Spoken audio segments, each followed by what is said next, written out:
Today, we're going to be talking about why Caleb Williams is the best quarterback in this draft class, and why I was an NFL GM, I would only draft Caleb Williams if I was taking a quarterback. So I judge a quarterback, especially being a quarterback coach, a lot by how they throw the football mechanically. How sound are they mechanically? Are they able to generate power and force from their legs, from their hips, from their core, and not rely solely on their arm? I see a lot of the quarterbacks in this draft class rely a lot on their arm and their upper body strength just to get the ball there, but Caleb Williams is one of the most pure passers mechanically, and that's what we're going to break down today. And that's why he's able to make some of these insane throws that you see on film that we will also be breaking down. So as a quarterback, when you go to throw, when it comes to your mechanics, like we said, it's all about your legs, your hips, and your core, and the timing of when you transfer your weight with your lower half. So transferring your weight is when you drive and take that weight that you have on your back leg and transfer it to your front leg. Hip rotation is obviously when you rotate through, and core rotation is when you rotate through, similar to how like a boxer throws a punch or how like a baseball hitter hits a baseball. So let's break down the mechanical sequence. So in a quarterback, there are four parts of your throwing sequence. You have your base, you have your front stride, you have your hip drive, and then you have the finish on the ball.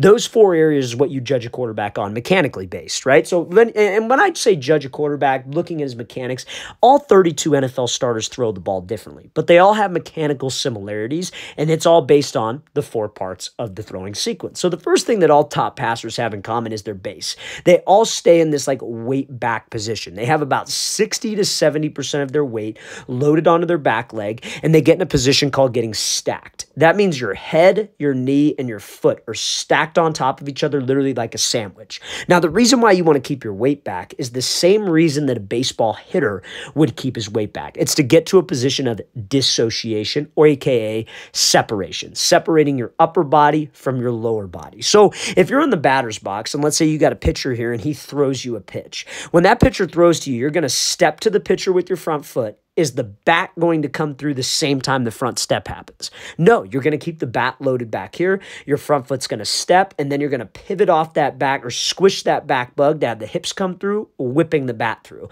And that's how you increase bat speed. That's how you get more torque, which is how you get more distance on the hit, right? And same thing as a quarterback. It's how I get more velocity, more consistency, and more distance on my throws. So when Caleb Williams goes to throw, we want to have that separation. So you see how when that front foot makes contact with the ground, you see how he's still maintaining that stacked position. He's keeping his weight loaded onto the backside. What that allows him to do is take the ball back into something I call the backstroke. So that could be like an opposite L position, just some type of position that's not like a vertical 90 degree like I'm drawing right here.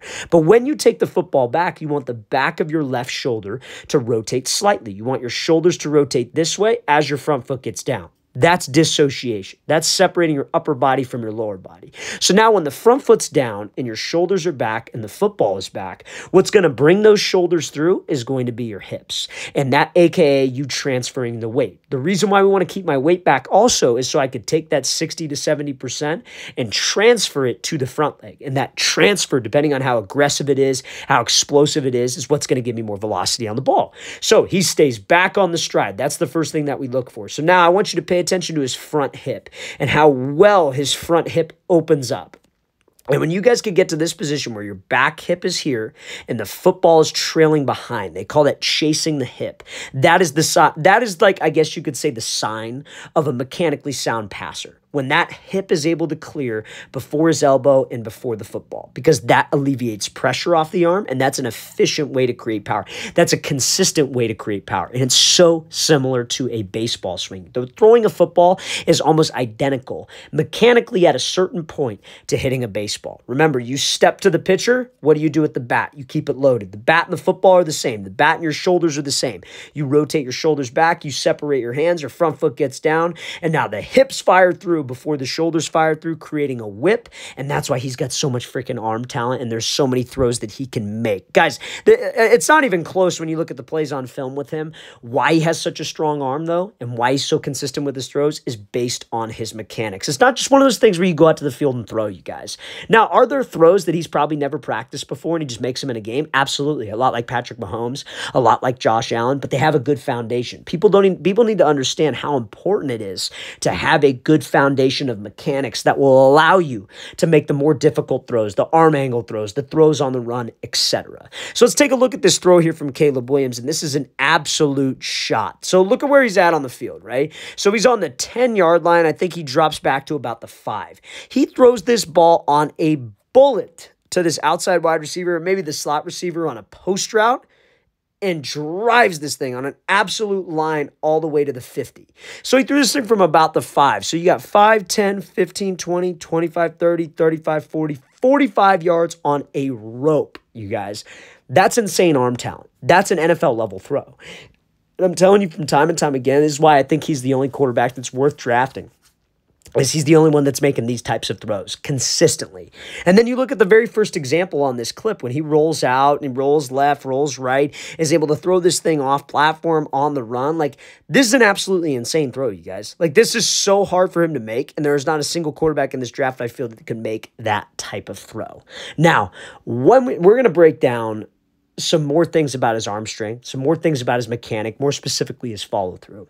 But before we get into that, you guys, if you're a quarterback watching this and you guys would like to improve your skills this offseason, we have an 8-week daily on-field throwing schedule and an 8-week daily gym workout schedule that any quarterback can do. Check out that very first link in the description below for our elite quarterback training package. It's 8 weeks, guys, 2 months of daily gym and field exercise. We go Monday, you're doing this in the gym. Monday, you're doing this on the field. We give you the exact sets and reps, and we include a video example of each on-field drill and an example of each gym exercise. So guys, if you want some more information on that, that seems like something that would give you some value, check out that very first link in the description below. We'd love to have you be a part of our elite quarterback training package. Now, one other thing that so many elite passers have in common is on their follow-through, they're very disciplined with their front side. So I think a lot of times with, like off-platform throws, awkward throws, your release point matters so much. And we have to be able to get to a position on my release called extension. Extension is right where Caleb Williams is right here.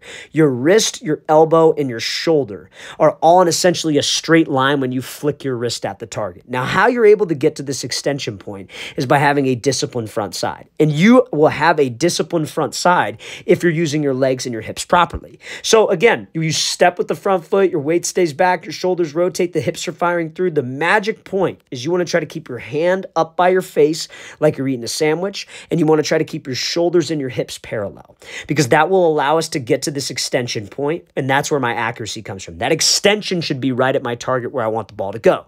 So a lot of young quarterbacks have always been taught, oh, well, swing this elbow down. But when you swing the elbow down, dip your head a little bit, your release gets pushed up, and you're no longer extending. You're like pushing the ball high, and that's why a lot of quarterbacks miss high. A lot of guys will take this front shoulder and over-rotate. They've been taught, oh, you start with your left shoulder on the target, you should finish with the back of your right shoulder and have everything over-rotated open. And so guys will do that, but they rotate too soon, and their arm will fly outside their frame, and they're coming across their body, not getting to extension. So when you look at all the top passers in the NFL, Mahomes, Allen, Rodgers, they all have that eating sandwich with the front hand, and they keep those shoulders and those hips nice and parallel to the target at the release point, because it's all about extension. Especially when you're doing the lower body stuff correctly, you're generating power correctly. If you can extend, you're going to be a more efficient and more accurate passer.